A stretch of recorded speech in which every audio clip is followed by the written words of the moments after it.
Welcome everybody, and welcome to our speaker, Jaroslav Mysiak, and welcome also to Melissa Herlitz, who's joining us from CMCC with Jaro. I would like to start by sharing a few words about Jaro's biography, and then I will leave the floor to Jaro for his talk. Jaroslav Mysiak is the director of the research division Risk Assessment and Adaptation Strategies and external instructor at the Ca' Foscari University in Venice, Italy. Jaro has many roles and has covered many positions. I will just mention a few. He's currently a member of the European Science and Technology Advisory Group, but he's been also a member of or affiliated to the United Nations Office for Disaster Risk Reduction, a member of the expert group on slow onset events. Jaro is involved and actively contribute to the technical expert network on catastrophe risk of the European Insurance and Occupational Pensions Authority. He's also active in numerous other networks. His research focuses on risk assessment and governance, including behavioral responses to risk, risk reduction measures, risk perception, and transformational societal change, environmental economics, sustainable finance, climate adaptation, and climate services.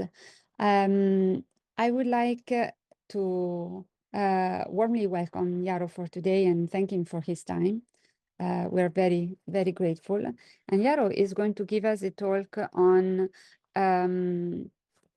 solutions. So think solution-oriented beyond limits, that's the title. And the subtitle would be Why Climate Risk Assessment Should Always Focus on Enabling Change.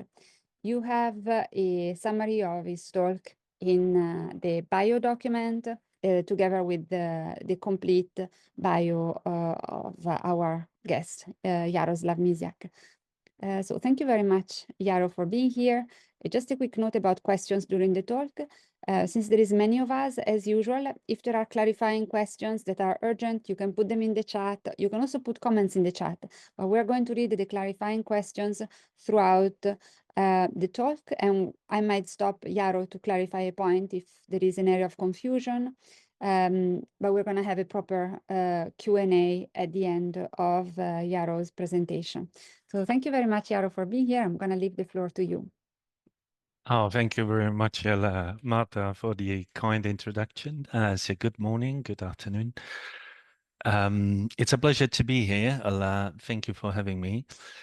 So I have drafted this lecture as a combination of technical insight and conceptual thinking, like helping you to think differently. I think my key message is already codified in the title of my lecture. But very briefly, I'm working for Euro-Mediterranean Center on Climate Change, which is an Italian national research center that is covering the climate modeling. We are contributing to major global and European exercises in climate modeling, but we are covering also all the other impacts and the policies related to climate change. So this is a very large organization. We are more than 400, and we are located in different places in Italy. My office is in Venice, and I will also use Venice as an example of climate risk assessment. So I understand that you come from different disciplines, right? There is no common ground, common knowledge, unifying all of them. So all of you. So I hope that I have found the right combination and balance between, the technical details and key policy or practical messages. So I will start a little bit tapping into climate risk assessment and then later on, I will turn to the solution and I will explain how the climate risk assessment has evolved over the time and why this is needed. So I would like to start with this, and you have probably many examples of devastating disaster, climate-related disaster in US, currently the wildfire in California. in Europe, we have experienced this event towards the end of October. That was a intense precipitation event hitting Valencia region and causing more than 200 fatalities and so on. But this event is particularly interesting for a number of reasons. So it was caused by a specific atmospheric pattern. So it was a cut-off low-pressure system that is called DANA in Spanish. Over the Spain triggered intense thunderstorm. At the same time, a easterly wind, a very strong wind, sorry, this is too fast. Wind brought moisture from the warm Mediterranean Sea. And in a combination of region topography, it contributed to very heavy rainfall. So other contributing factors to this disaster were elevated sea surface temperature, which are likely, connected to the climate change, which added a extra moisture to the air, which further intensified the event. So what you see on the left side is the atmospheric condition that have contributed to this. So, you might spot behind the Spain, the geographic map.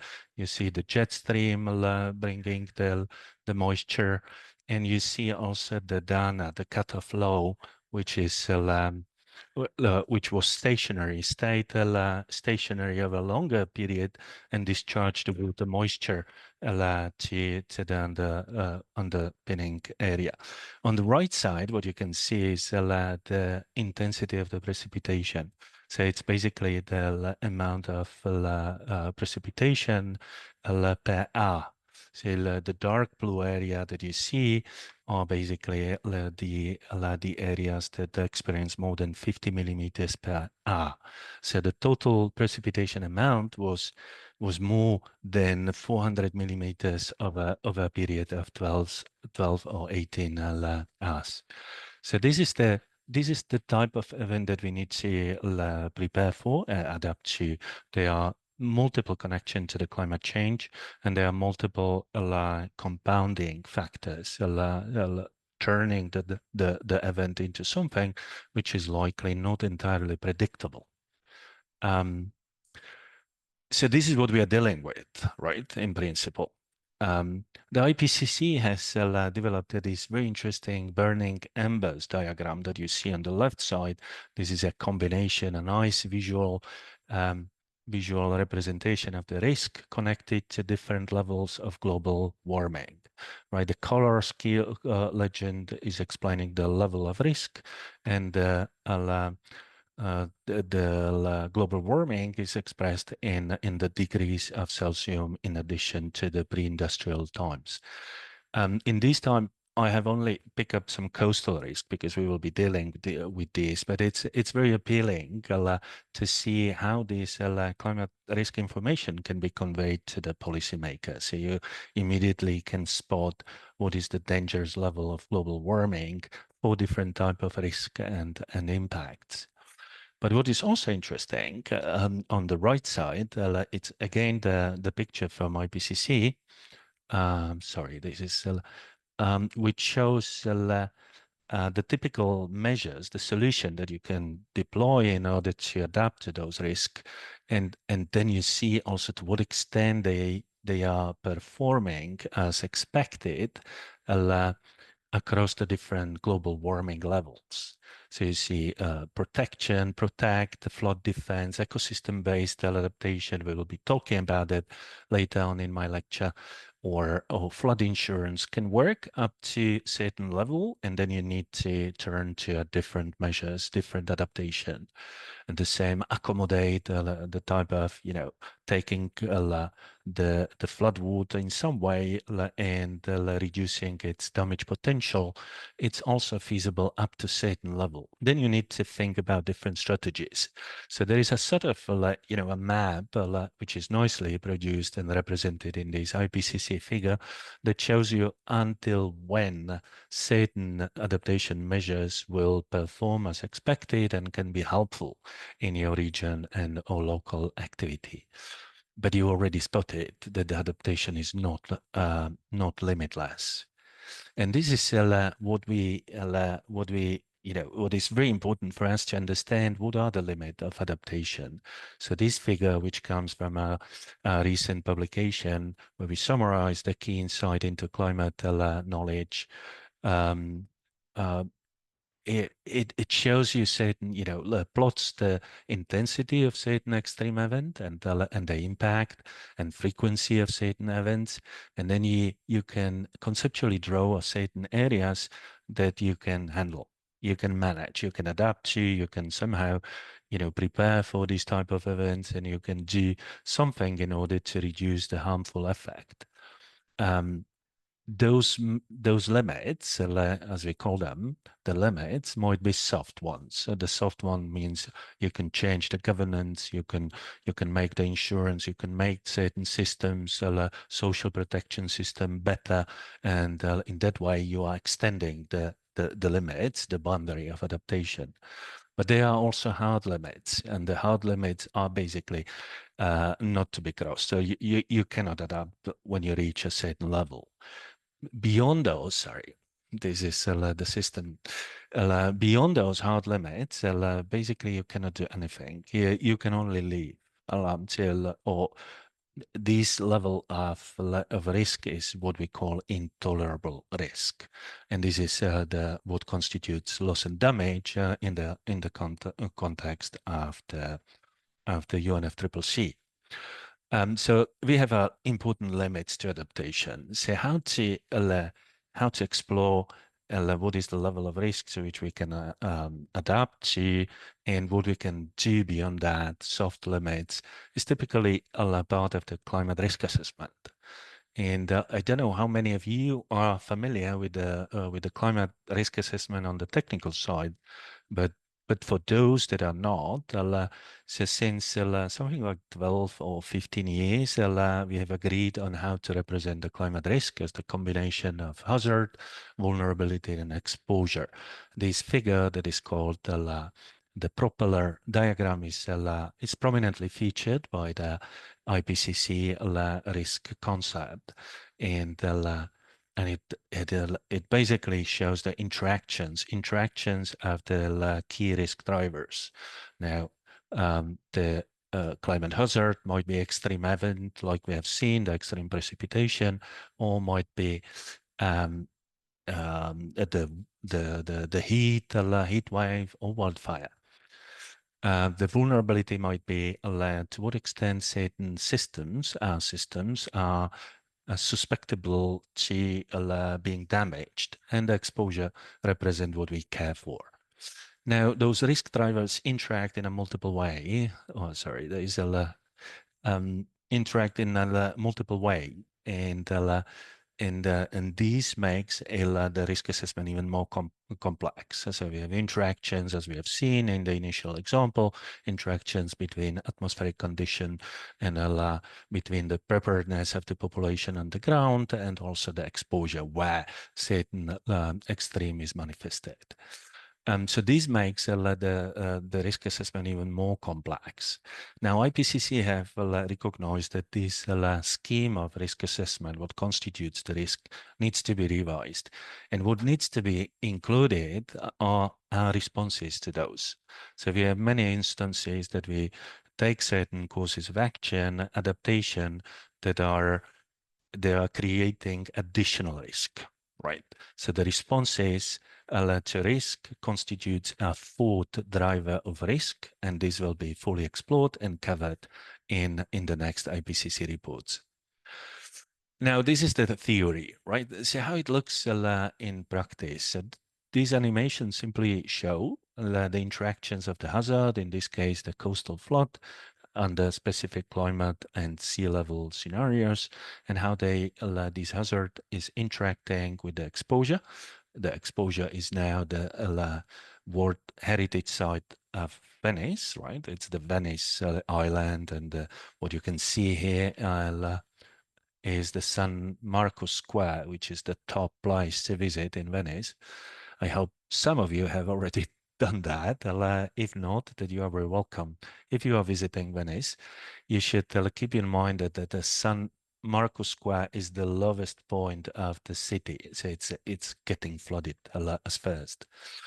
So this is the interaction of the hazard exposure and the vulnerability. Vulnerability in this case, the susceptibility of the World Heritage buildings or the art to be damaged by the flood. And the traditional catastrophe model would take the probability of the event over multiple probabilities compared to the expected damage, and would represent this in form of a exceedance curve. Exceedance curve is used in order to estimate the annual expected damage or annual expected loss. The damage, when we speak about damage, it's basically the physical damage or something is being damaged by the extreme event. The loss refers to the situation where there is a business interruption, so you don't experience any physical damage, but you are suffering from loss because you couldn't go to the job, or the shop was closed, or the power plant was not operating. So there's a business interruption that is causing losses without any physical damage. So I hope this is clear. The other maps on the bottom part of the slide shows also the hotspot, which buildings are being particularly affected by this type of event. So this is the very specific instance, the interactions between hazard and the vulnerability and exposure. Typically, when we do a risk assessment, it's much more complex. So we're looking into a combination of factors, and we call them as storylines of risk. Storylines and narrative framework that links the hazard to the cascading impacts on specific sectors, regions, or systems. Storylines provide a conceptual, qualitative approach to understanding how the climate change might trigger interconnected risk, such as economic interruptions or supply chain vulnerability or other societal challenges. Now, the storylines have also a very strict methodology. They need to build up on plausible real-world scenarios. And in doing so, they help the stakeholders to visualize the complex risk pathways. So in these examples that was developed by us together with other colleagues, we have been using the storyline approach in order to amplify the tropical cyclone risk in Mozambique. And we have added different additional risk drivers. We modified the event that we have seen in the past and try to make the assessment on the severity of this risk, right? There are certain composite indices and risk frameworks that are being used for humanitarian aid. This is what you can see on the Informed Severity Index. And by using certain drivers that interfere in certain ways how the risk unfolded or the event contributed to the cascading type of impact, then you can also assess how much is the severity being taken into account.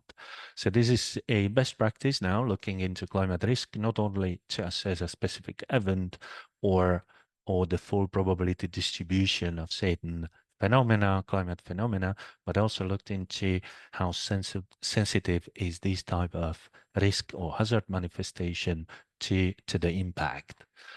In a similar way, we did a storyline of the multi-annual drought in Ethiopia, where we take into account also the COVID occurrence. So we ran this assessment a few years ago, and we looked also into account the impact on the food security based on the food export limits to food exportation. So there were ban on exporting wheat from certain countries like Ukraine that was also affected by the ongoing war, and we try to understand how those multi-annual drought manifestation might be impacted by those compounding factors.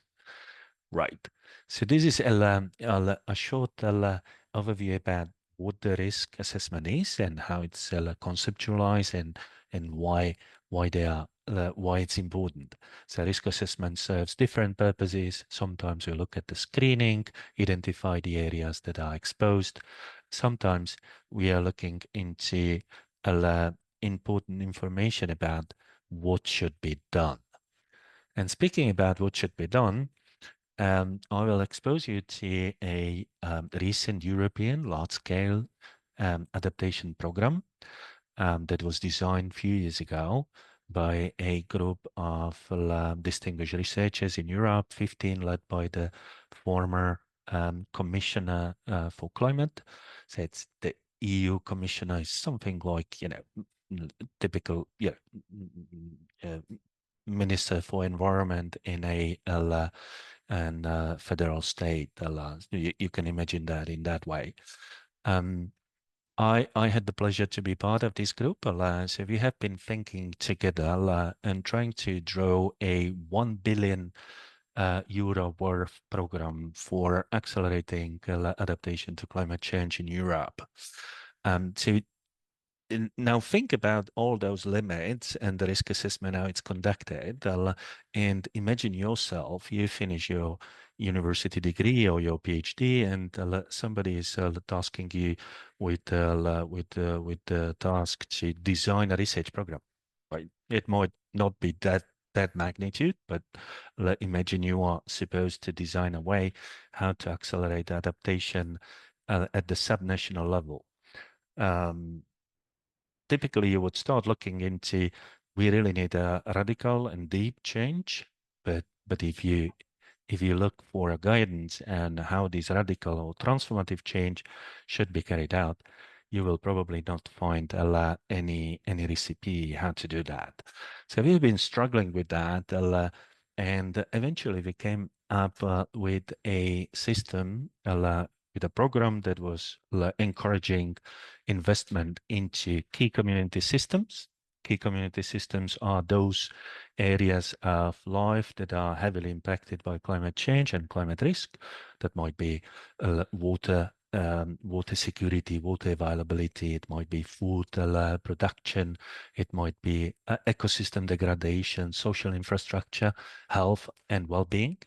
And then you of course look also into certain enabling conditions, which is local economies, how they perform, the policy coherence, data, and climate services. We will be talking about that in a minute. So the infrastructure, the knowledge, and the way how we package the knowledge and how we design our governance procedures and put it together in form of enabling conditions. And a very easy and visual way would be that all those investment into those areas would eventually influence one another in order to create conditions for a interesting, large-scale, important innovation in the way we are dealing with climate change. Now, this program has been put in practice, as it's being implemented. There is 1 billion euros, so that might be 1.15 billion US dollars being invested, invested into accelerated adaptation conducted by subnational governments. So that means city governments and regional authorities. So this is being implemented in multiple ways. We have designed a advanced toolbox and framework for regional climate risk assessment, and this is far too complex now to explain, but what is important to note is that the regions are receiving grants in order to use those tools and apply this framework to understand their risk. So this is the Climax that has developed the specific toolbox for the regional authorities to run, use, and understand better their risk. And another initiative, which is called Path to Resilience, distributed additional grants in order to create adaptation pathways. So if you recall my first slide, my second slide, the adaptation pathways and their limits. So this is being supported by the Research and Innovation Program Mission Adaptation to Climate Change, which is awarding the regions with the resources, but also with the knowledge, how to, and assistance, coaching. And this is done hand by hand by the researchers and public and authorities together. So this is all interesting. This is contributing to certain shifts. What I already touched upon, but what you can learn from the literature. There are a number of ways how the risk assessment, climate risk assessment in particular, have been redefined. The first shift was from impact to resilience. So the climate risk is not only, supposed to identify the impacts. We are really interested into, in terms of stress test, how this is going to impact our ability to continue to work and conduct our life in a decent way. So the resilience is to be understood as something like stress test. So you're looking at the climate risk assessment in order to analyze how your life, how your system will be impacted.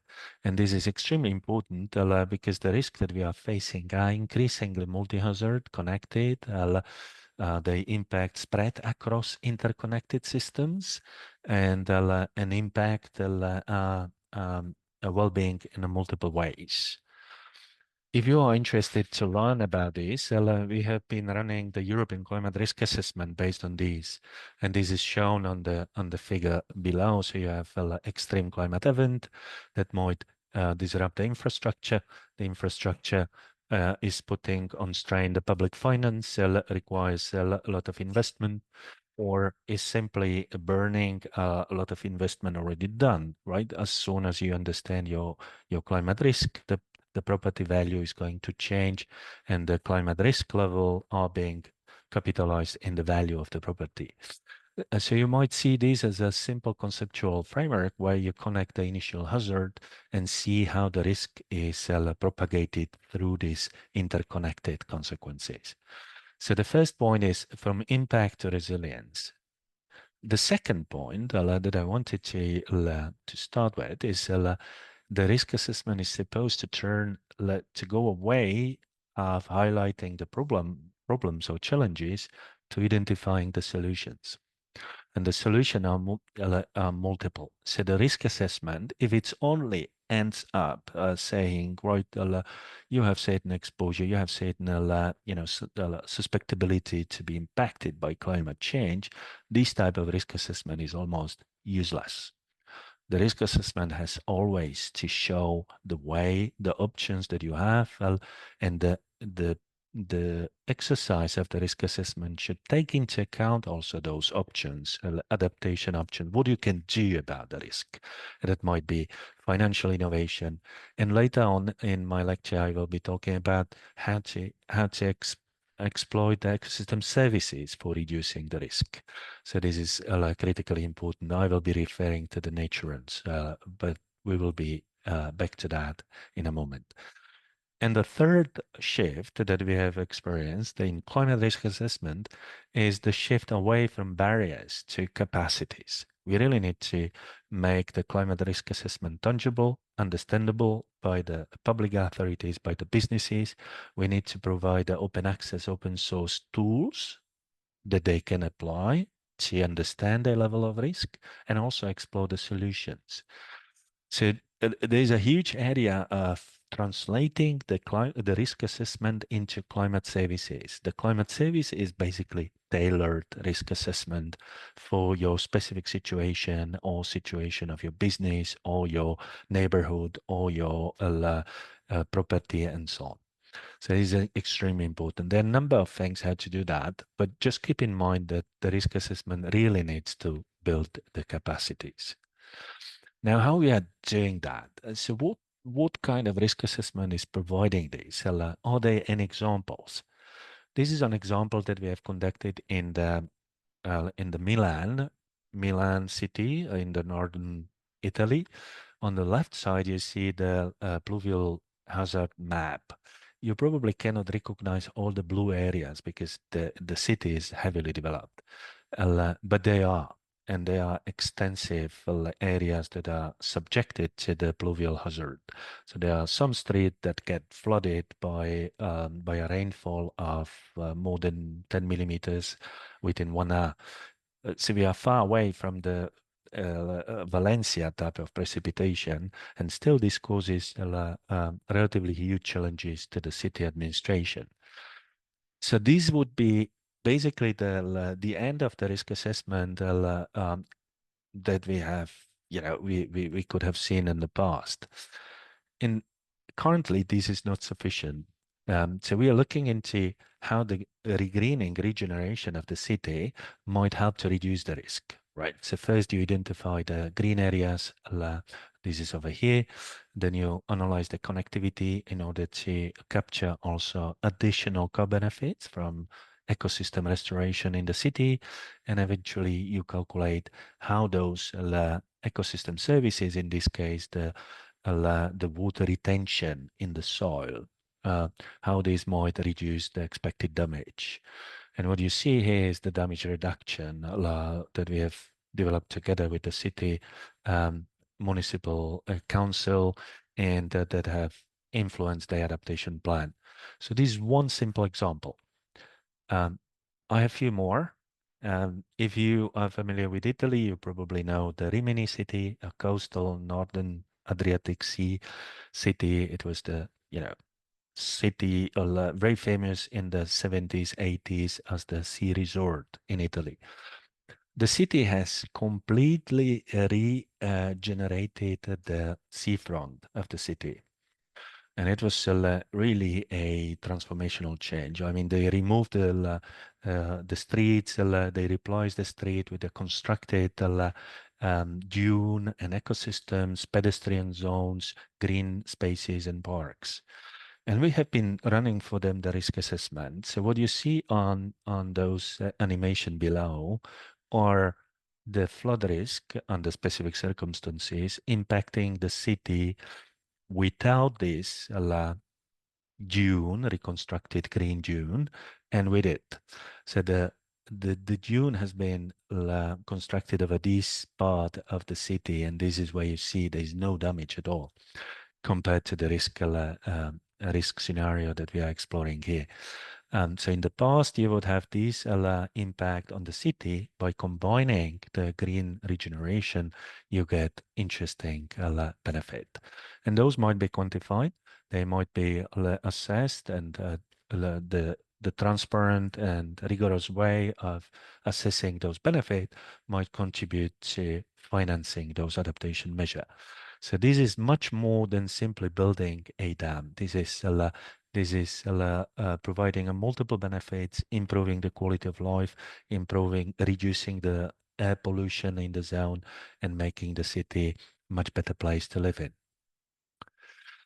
This type of assessment for the city, but basically for many other places around the globe, we have made available the data through this portal, which is called Safer Places. Initially, we ran those as the open access, open source resources, and eventually we turned it into a platform and climate service that everybody can access from different places around the globe.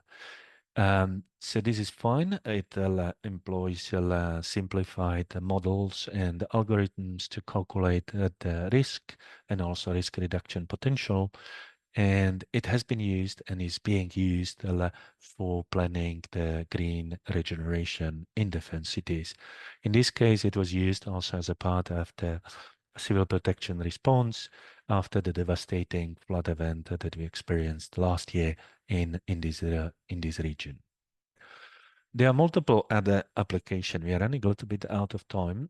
Just to highlight that the ecosystem restoration, there is also a connectivity issue, which is very important. We have explored and used this connectivity at the river basin scale and at the pan-European scale in order to showcase where the further regeneration, restoration of the ecosystem might contribute to delivering benefits that are available for all.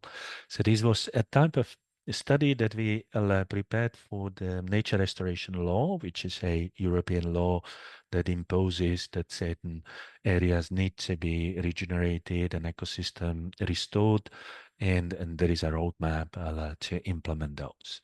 Right. So this was this is a type of anticipation of what kind of measures and why the climate service is what is offering the climate service in terms of solution finding. Now, in in few remaining minutes, I would touch upon the nature-based solution. And you are familiar with those, right? There are multiple definitions what the nature-based solutions are and why they are useful. All those figures on my slide are example of those.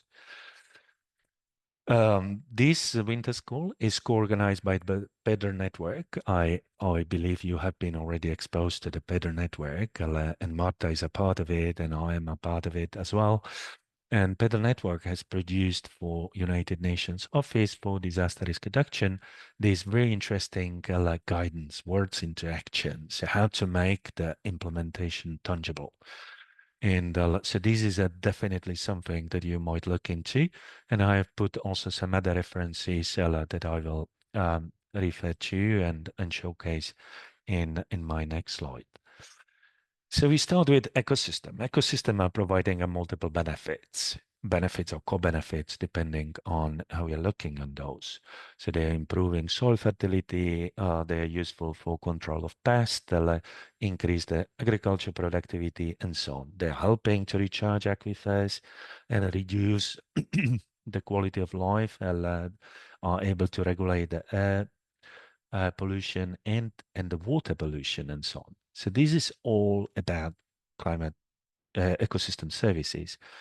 Now, you might be familiar with this concept. There have been large-scale assessment programs, how to look into those, how to assess their benefits. More recently, the EPBES, the Intergovernmental Panel on Ecosystem Services and Biodiversity, is changing this term to the nature contribution to people, which is more generic, and I agree with that. So we really rely on nature and biodiversity in multiple ways. But they are extremely powerful if they are deployed as solution to our risk. So in coastal areas, we might restore the ecosystem in form of permeable dams, dunes, as the one that I showed in Rimini, mangrove forest, or in a different ways. And they help us to reduce the risk. The same in the river system. You can build the space left for river, for water. There are very important programs in the Netherlands, in Italy, in other parts of Europe. You might change and make the water course more natural. So turning it to the original state, or you might restore the wetlands. So those are the solutions. Now, what I wanted you to pay attention to is that we are moving from ecosystem services to certain intervention that are being implemented in order to obtain or boost those ecosystem services. And these type of intervention we call nature-based solution. Right, in the urban area, that might be green roofs and walls, rain gardens, sponge cities, all the intervention that helps you to manage the water, for example. So we know now the ecosystem services are useful and they are basis for the nature-based solution. The next point to realize is that the ecosystem services are public goods. They are extremely important and have economic value, but there is no price. We don't pay price for that. And the way we are looking into biodiversity finance and nature restoration, it requires a lot of money to do that. So we are looking into the way how to harness this economic value in form of a financial instrument. And I will be referring, for example, to this case, right? We know coral reefs and mangrove forest are able to reduce the impact of coastal floods. And you have been probably, talking about that, but it's because they attenuate the energy dissipation of the waves, because they accommodate the water impacting the coastal area, they are able to protect the properties. So how we can turn this risk reduction potential into a source of funding. Now, we also know that the ecosystem and biodiversity finance, what we need to restore the ecosystems and what is available, what is provided, there's a huge gap in between, and the gap is enormous. It's almost $1 trillion of US dollars. So this is the investment gap that we are facing. So for that purpose, we have been looking into, and European Commission has funded a number of research innovation actions into, for example, how to harness this potential for nature. It is not entirely new. We have a certain measures that are combining the ecosystem restoration and protection with insurance. The Mesoamerican Reef Insurance Program is insuring the ecosystems, not the property that are being protected by those. The mangrove forest insurance is also there in order to finance the restoration of the mangrove, not the property, right? That's interesting. So suddenly we are talking about insuring the nature rather than insuring the property that is protected by the nature. So there are a few more details. It's the Mesoamerican Reef Insurance Program is a famous example. There are a number of others. So there are a collection of certain schemes, but they are all small and small scale. So the Naturance project was looking into how to make that bigger. And this is the initiative that I happen to coordinate. So we're looking into nature-based insurance and investment solution, and we are doing that with the help of communities, practitioners, researchers, innovators, regulators, and we are doing that by means of innovation laboratories. The innovation laboratories bring together different people and talk, check on the preconditions that are needed, and explore what could or should be done. And then regularly, we also meet at, we bring the whole community together and expose what has been done, what still needs to be done, what are the preliminary results, and so on. So this is every 9 to 10 months, we bring all those networks together to discuss the advancement. The next event will take place on February 11 to 13 in completely virtual form. So you are very welcome to register for this and be with us and listen to the advancement. We are also looking into the ways how to engage the citizens, and this is the Natureton, so ordinary citizens, students, elderly people, how they might contribute to this and realize the potential of nature-based insurance. I know that I am running out of the time. I would like to leave also time for a discussion, but very quickly. So what is the insurance role in this?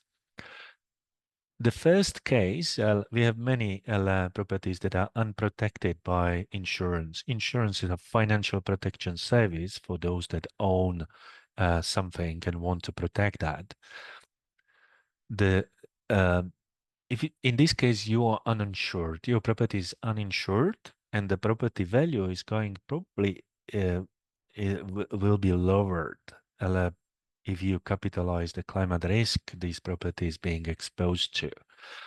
But of course, in order to do that correctly, you really need a good hazard classification and risk classification maps, which is not there, not at the scale that we require that. So you might imagine Venice, if nobody in Venice was protected by insurance, and you imagine a value of all buildings as a stock of capital that is being positioned, represented by the Venice city, that the increased coastal risk will lower this value. Now, if you translate this into mortgage loans, this is going to be a source of trouble because we can expect a financial bubble. So that means certain properties have lower market value than the mortgage loan that was provided for the owners to buy it.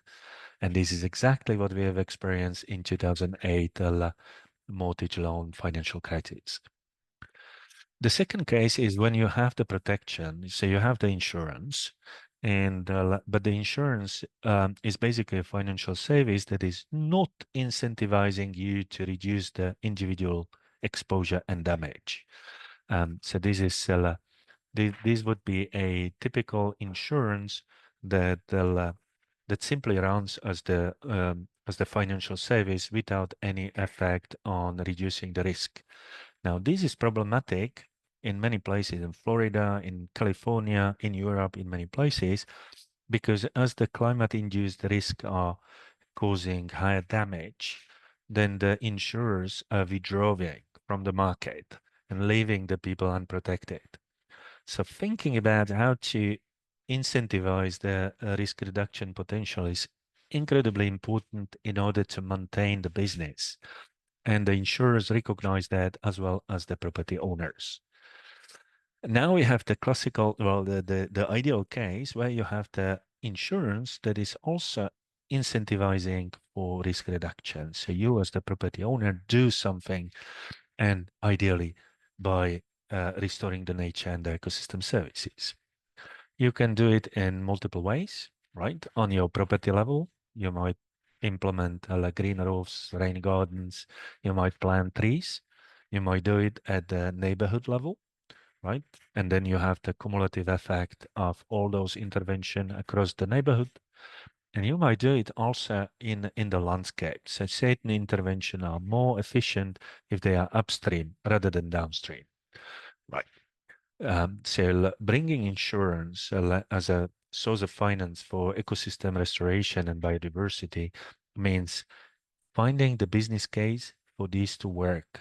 So identifying the opportunities for those, influencing the money flow in a way that encourage to use that.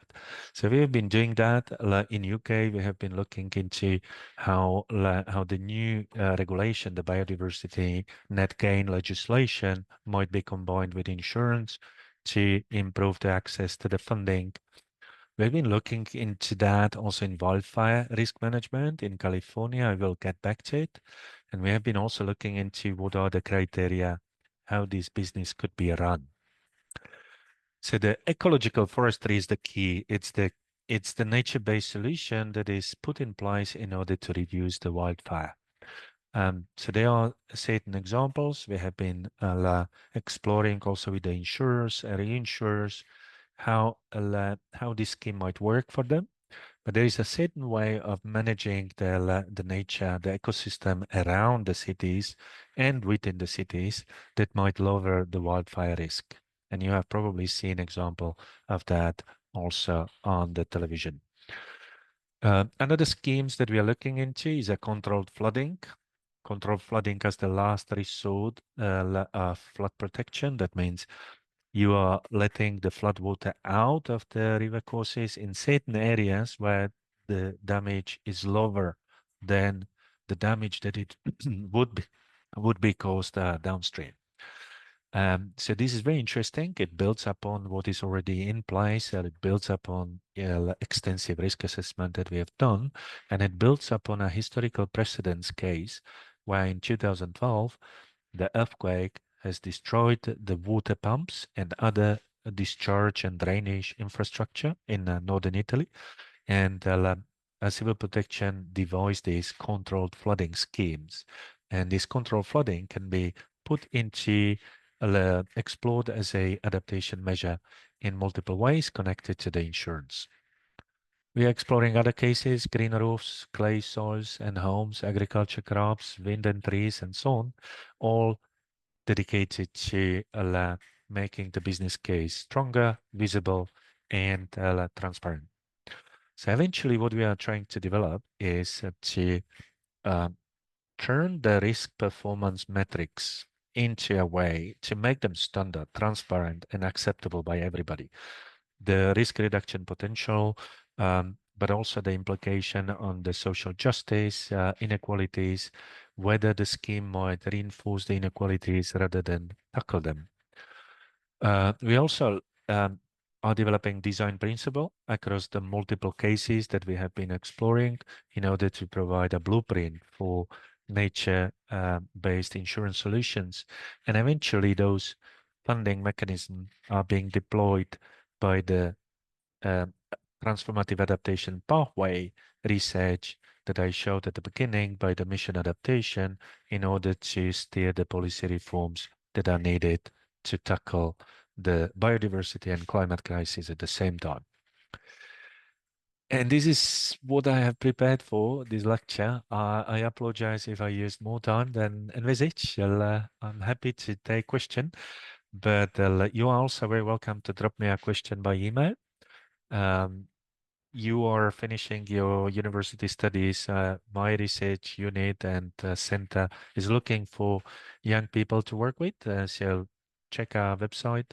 You will learn more, and you can find perhaps a job position that might fit your interest. I stop here. Thank you, Marta, and over back to you. So thank you so much, Yaro. I think there is a virtual applause all around for you and a wonderful overview. So many interesting dimensions explored. There are some questions in the chat. If you don't mind, I'm going to read them. And I Sure. invite everybody who would like to ask questions to Yaro to just raise your hand, and then we're going to call on you to have an exchange. The first question that emerged was specifically about the target of some of the policies. I think it was, I don't remember at which slide this question emerged, but it was before the Naturance project.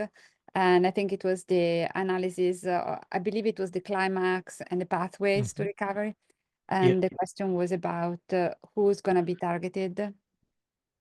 But Alok, if I'm not correct and you were referring to a different slide, feel free to let us know. I was referring more to Yara mentioned $1 billion fund, I guess. That's right. That was aimed at enabling adaptation measures in local government. Yes, this one. Yeah. So the grant program is called EU Mission to for adaptation to climate change. It is equipped with 1 billion euros as the budget, and this budget is providing basically research funds or policy implementation funds. So it funds different things. It funds the advanced provision of climate data and risk information. It funds also demonstrator project, let's say how to do something, how to achieve the transformative shift in certain areas. Right. These two initiatives are part of the mission adaptation, and they are providing the funds for the public entities, city council, regional administration, to improve their risk assessment and design adaptation pathway. And every regional or local authority might receive something like $350,000 dollars in order to conduct that activity. So you get 300 or $350,000 in order to improve your understanding of climate risk, and you get roughly the same amount of money in order to design your adaptation. So it's a really powerful. It's meant for especially for regions and cities that are lagging behind, but it's And open is to this everybody. global? No, Globally. it's typically only for European or European associated cities and region, but there are different funds. The G7, and we have helped to design this. There is a fund, global fund on accelerating these. So other institutions are taking these as an example to provide the funding globally, right? The G7 fund, the Adaptation Hub, will be distributing the funding globally. This model that I was speaking about is for Europe, unfortunately. Yeah, thank you. If I may have a follow-up, Sure. Marta, just cut me off if I can't. But Please go. We're going to then transition to another question, but please go ahead. great. Since this amount of funding is being directed towards Europe, I mean, my question here is, do you think that Europe is representative of the most vulnerable groups and communities where the funding should be prioritized? Well, so the straight and honest answer is no, of course, right? So but this is a European program for Europe, right? It's a internal growth pact for Europe. So it's provided by European Union from its own sources for the European cities and communities. It would be something equivalent if there was a US grant scheme that is meant only to advance the US municipalities and the regions. But this is, there are a number of other funds, adaptation fund under the UNFCCC Green Fund. There is loss and damage fund that are open to everybody across the globe. And those funds are designed based on the experience that you get from using a similar program like this one, European program. But excellent question, thank you. So there are a few other questions. There is a question actually about forecast. Maybe I can reply offline to this question and do some research unless Jaro wants to reply. It's a question about precipitation forecast, whether the forecast for 2024 were matching the observations. It's a very specific question. I don't know if you want to address it or if I can do some research.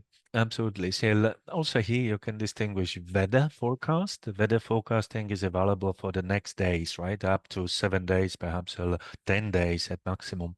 And then you have climate forecast. And the climate forecast is looking into what might be the average weather over a longer period, right? The months, seasons, or years, or decades. So my center is developing advanced climate forecasting systems, and they are used at different time scales and spatial scales, including for subseasonal rainfall forecast to inform the agriculture and so on. In this specific case, in Valencia, there was a weather forecast that was really reliable. It was very good, and it was known a week ahead that these conditions are going to cause the trouble.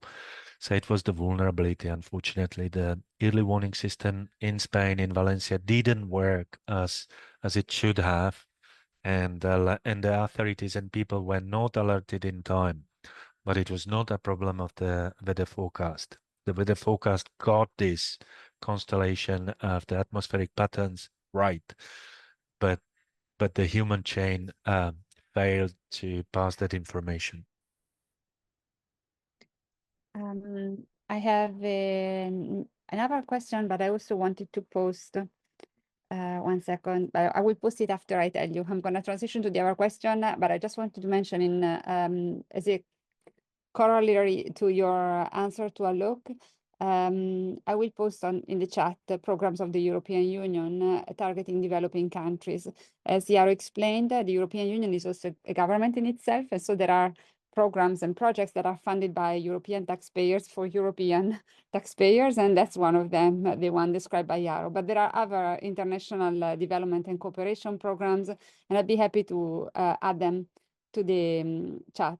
I think I just, as a personal note, I think it's very valuable that Jaro went through this program, described it for us, because as Jaro indicated, it's a blueprint for other projects and programs that are then being exported to other countries. So it's work that is done in Europe, but that can be used elsewhere in terms of its approach. And sorry for this little interjection. I just wanted to make sure that I provided some insight, and I will put the links to the programs in the chat. And then we have another question in the chat, but there was also somebody with their hands up. I think it was Zane. Zane, would you like to ask a question in person and then we go back to the chat? Hello? Yes, thank you so much. I hope I'm not, queuing before some It's okay. other eager students.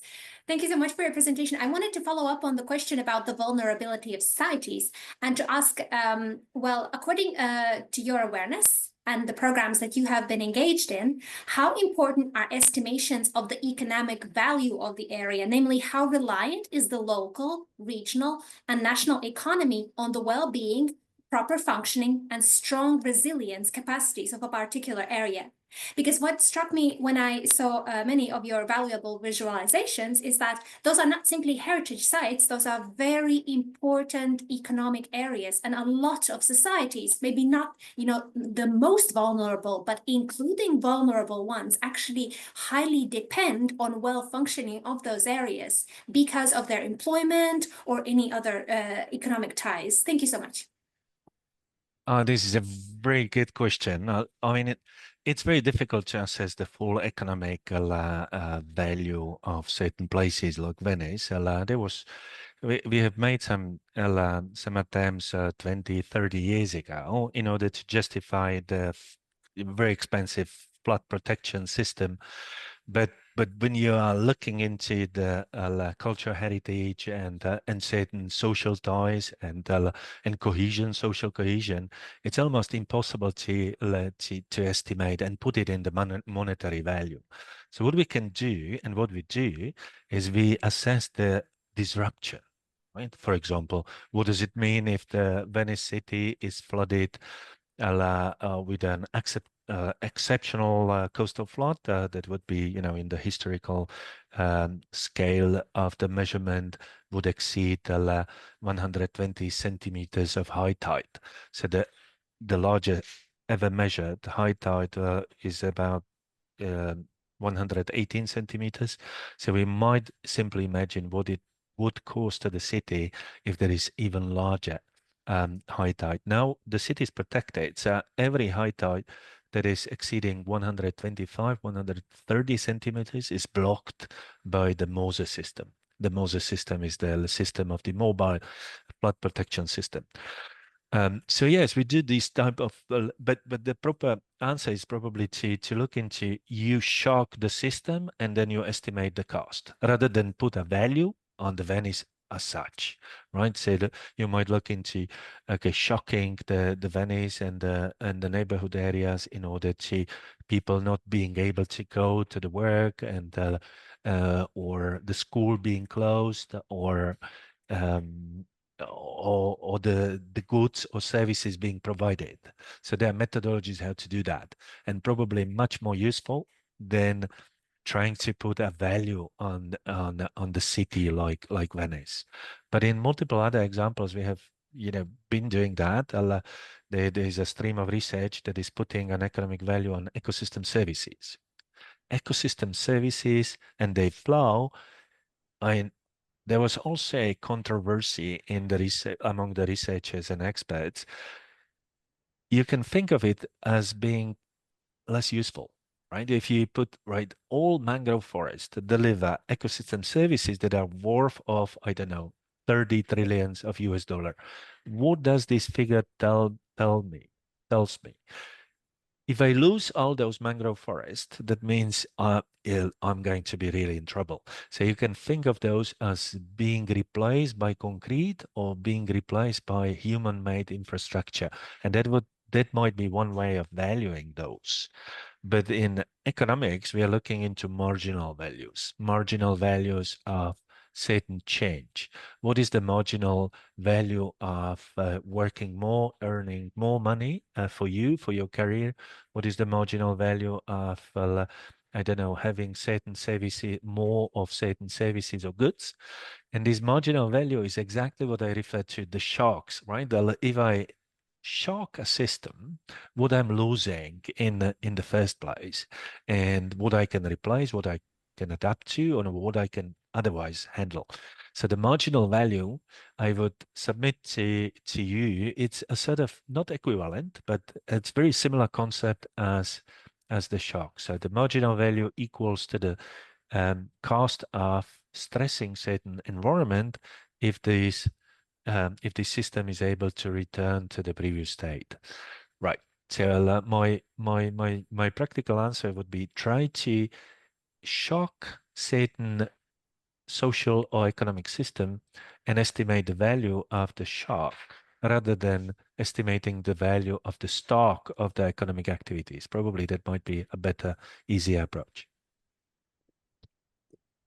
Thank you, Jaro. There was another question in the chat. And this question is from Enrique in relation to nature-based solutions. As these nature-based solutions need continuous and long-term care, could local communities that are doing the stewardship work be included within the insurance of natural ecosystems?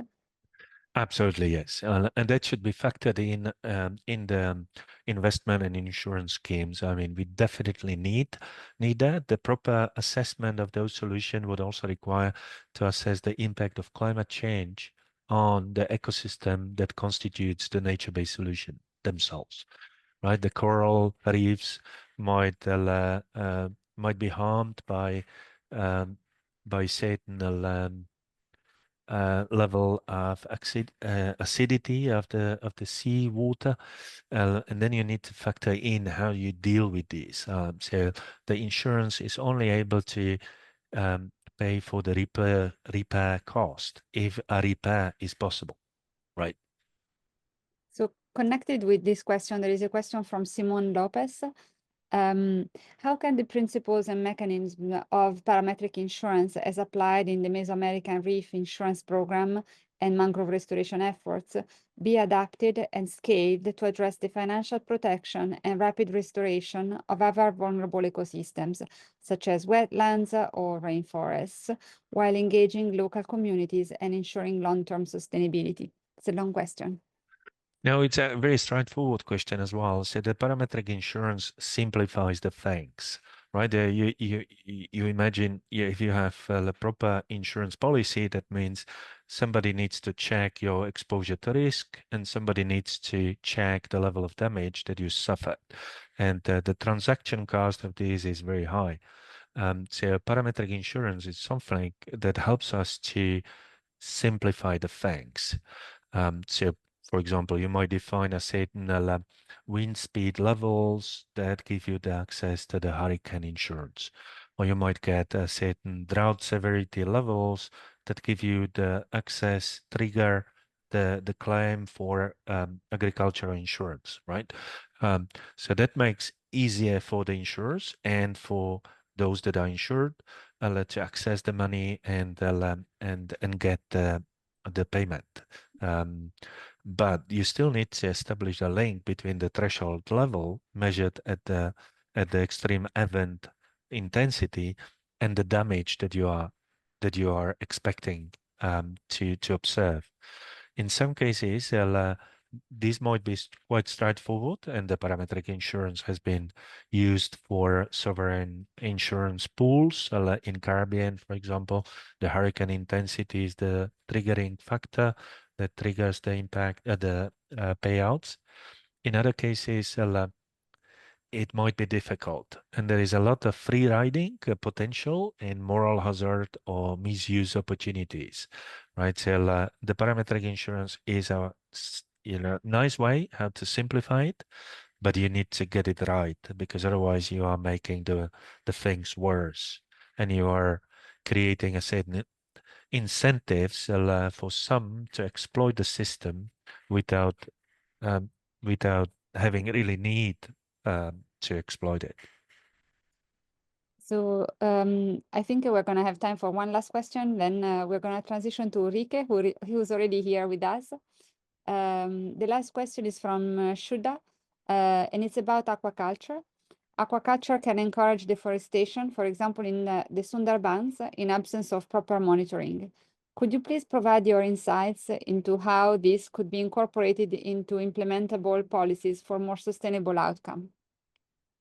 Do you have any thoughts, Jaro? So we have very traditional aquaculture systems exploiting the Venetian lagoon, for example, and it means that there's a lagoon bottom that can be used for production of certain fish species and so on. It requires also protection of the area, repairing the infrastructure for breeding the fish, and keeping the fish stock in certain part of the lagoon rather than in others.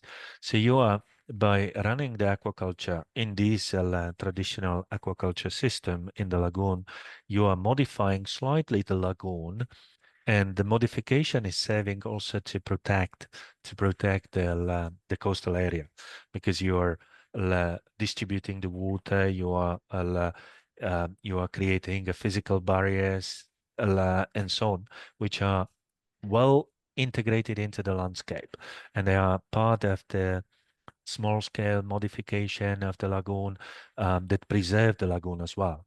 So this is one of the examples that I can think of, aquaculture contributing to or being recognized as a nature-based solution. Yeah. Thank you so much, Jaro. This was a very interesting talk with so many dimensions. I'm sure that our students enjoyed, and we would like to thank you for your participation. And there is another virtual round of applause for you. And on behalf of everybody, thank you so much. And thank you for having me, and I apologize if I take more time than I was supposed to. I really enjoyed that, and please don't hesitate to reach out and check our website if you find something interesting. We will be more than happy to discuss that further in depth. Thank you very much, Marta, and everybody. Have a nice day. Bye-bye. Bye-bye. Bye-bye, Melissa, as well. Bye. A reminder that there are links related to CMCC in the chat. I strongly encourage you to check them out. There is a link about the Naturance project. There is a link about the Webcival. You should absolutely register for the Webcival. It's going to be very interesting. And then there is a link also for HR at CMCC. I can tell you it's a wonderful environment. I've been collaborating with them. It's a great team. I feel part of the family. So I strongly encourage you to check them out. Ciao, Jaro. I was